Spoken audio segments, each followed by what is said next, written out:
What is going on YouTube? Dr. Way here. I think you guys are gonna like this video a lot.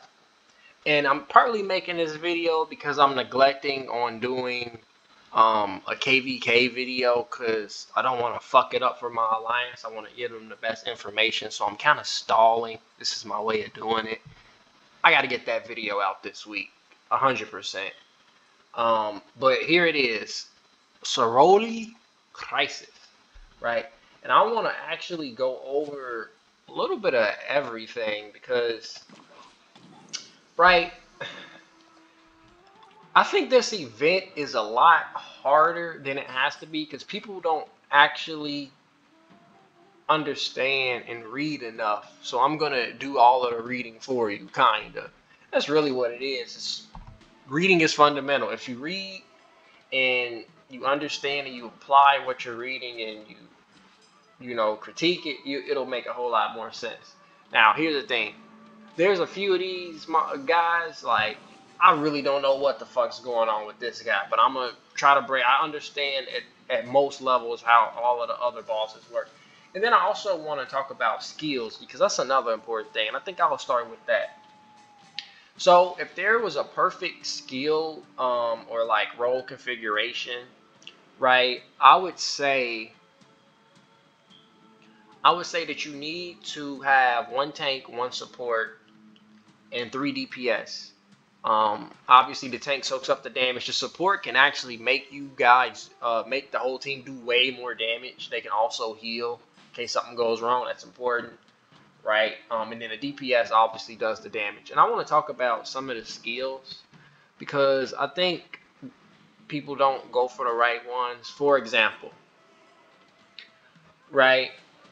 Uh, all of these skills are cool. You know, I think that if there's 3 DPS, and that's why I say that it's better to do this as a team, right? I want to say that Savage Attack is so noteworthy. It can stack up to 25, right? So, I mean, like, for 10 seconds, like the first person activates stairs, right? Let it get to 10 stacks. Then the second person activates stairs. The stacks keep going. And then it stacks up to 20. And then if you did have a third person, right, it would stack all the way up to 25. So normal attacks will increase how much damage that the enemy's taking by 25%. That's like super serious, right? And because you're staggering it like that, you can actually get a situation where it's up 100% of the time, after 25 seconds. Like, if you want to know how to melt the boss, that's how you do it. Like, yeah, this one gives you damage, but this increases everybody's damage. This only does extra damage one time, right? But this increases everybody's damage. And that's what you got to think about. That'll make it easier right off the rip. Uh, you know, I like the emergency healing, but if you're going to melt the boss anyway, maybe you don't need it, especially if you have somebody that's actually healing. You can't change that one. For the tank, if you're trying to melt the boss quicker, I like this one. The Shattered Armor, just because you'll do reduce the defense, and that'll make you do more damage as well. And you can stack this pretty hard, just with having one tank, because it lasts for 30 seconds and it's only a 20-second cooldown. You can do the math, so you can actually keep this up quite a bit. Divine Healing is nice. It'll remove all the debuffs and restore half of your healing, which is relevant, especially for, forget her name. This one here. Forgetting her name, but this girl here is really relevant for that one. For support, if you're going for the damage, like, you can increase damage by 30%. Boom, you could pop this right at the beginning. And then at the beginning, the DPSs stagger their second skill, and that gives you just so much damage. I actually like this healing here. 10 seconds, you get 10% of your health back. Pretty good. And then, like, you can choose whatever you want. Like, if you're gonna blow it up anyway. And honestly, I don't even use it all that much. It's mainly these other 2 skills that are the name of the game. That's how I would do it. Like, target, troop, immediately. I mean, I guess you could do this. This is more focus healing. This is group healing. So if most people are You know, high health is only one person. I guess there's nothing wrong with this one either. I just like this one more because it's 10% on everybody, um, which is more for how many points it costs. So this is like, you know, technically speaking, it's like what, 6 people, right? So if it's 6 people, is it 6 or is it 5? Ooh, I don't even know. We'll find out. Just notice the better math is better on that healing one. Boom. So with this first guy, I'm gonna tell you how to beat him. So like with this first guy, like okay, deals rage, right? I'm reading. Okay, so basically how this guy works is that he'll throw out a dagger, right? Or multiple daggers for that matter. One dagger will be green, other ones will be red. And if you go to the green one, right, it'll heal you. But if you're in any of the other areas, and it's a pretty big area for the red ones, it does a fuck ton of damage, right? Yeah, it's the same thing. Then he has these things where they'll pop up on the screen like horizontal lines, or sometimes they're vertical as well. And you have to like be in between those lines, and then you won't get hit. So him, and then at the end he has this thing where he pops up all these circles out of nowhere once he gets low health, and you just avoid the circles, right? So he's pretty straightforward. There's no like small little creep shooter. You don't really need AoE for this guy. You can go straight up just single target nuke damage. It's like totally fine. And then you just gotta avoid his damage. And it's mainly just circles and lines. Like they show up red, you'll know.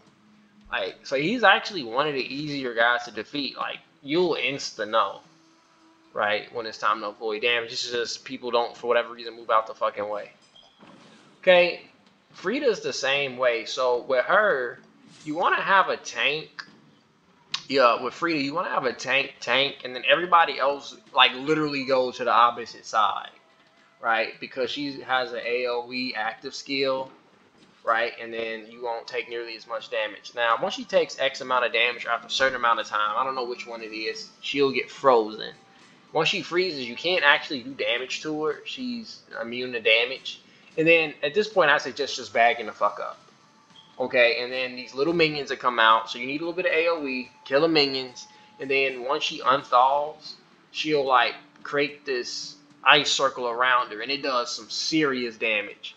And that's why I say just bag up all the way to the edge once she gets frozen, because once she unfreezes like a minute later, you know, it's not even gonna really give you enough time to react. If you were close to her, you're fucked. 100%, you're just fucked. So just as soon as she freezes herself, just bag up and go to the edge, and everybody can actually go to the same spot and just be together. You'll melt AoE, melt all of the little enemies, and then as soon as she unthaws and she does her little ring thing with the ice and do a fuck ton of damage, then you just go back in. Then if you do it that way, she actually takes more damage after she thaws out. She's actually easy if you just bag the fuck up after she gets frozen. Simple. This dude is kind of a similar situation with Frida, right? So with this guy, you know, once he gets at 75, 50, and 25, he'll do this thing where it's the same concept too with the AoE, like one tank on one side, everybody to the other side.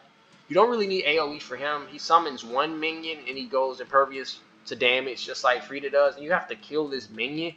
And you have to kill it fast, because after like I think like 5 seconds or so, he'll start pulsing out damage the same way Frida will do, you know, that big damage, and then he'll like wreck you if you get hit by all that damage, right? But if you kill a minion, you get the little bubble shield, hide in the bubble, then he blows up, doesn't do anything.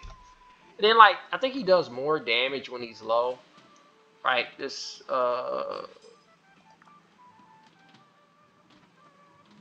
Yeah, when he's low and flexi, yeah, that's the debuff thing. Basically, what the debuff does is you take more damage. You take more damage, and then he does some more bullshit. Honestly, I haven't found this to be too much of an issue at hard. Maybe it's more of an issue later, but honestly, you can just bag up and then the debuff will go away eventually once it gets ever so big, because you don't want the debuff to stack up too much or you start getting melted. But if you bag up, wait a couple seconds, go back in, like there, all the stacks will be gone. Okay, this dude, I have no clue. I've never had a problem with account and Hook or whatever his name. I've never even had a problem. I haven't even bothered reading because I've never had a problem with them. They've never gotten me below 80%. I honestly just focus one, blow them up. That's all I got to say about him. I honestly don't even know because I've never had a problem with him. So I haven't bothered reading. If it ain't broke, don't fix it. I guess I'll read it now, some of it. Less damage from archers. Okay, less damage from archers and more damage from cavalry. Okay, that's worth mentioning. Does this dude takes more damage from something? No?